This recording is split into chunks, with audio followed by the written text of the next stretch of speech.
we are in the Digital Fabrication Laboratory, and as you can see, there's a whole series of kit available to you as students, should you wish to study here, ranging from laser cutters to high-end 3D printers to CNC milling machines. Our 3D printers allow you to make basic quick models, which are just solid volumes, through to very sophisticated 2 to 3 part models, whereby there are scaffold elements that can be dissolved away, so you can actually start to make in one 3D print kinetic mechanical objects. Our CNC machines range from simple flatbed milling machines through to more sophisticated multi-tool millers to make more sophisticated models and topographical objects, through to an industry standard 2.4 by 1.2 flatbed machine.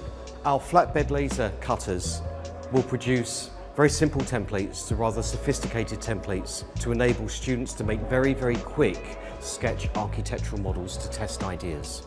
Hopefully you found this session useful, but if you do need any more advice, please go to our website on the BA Architecture program here at the University of Plymouth, where you'll find guidance notes and examples of how you might approach putting your portfolio together.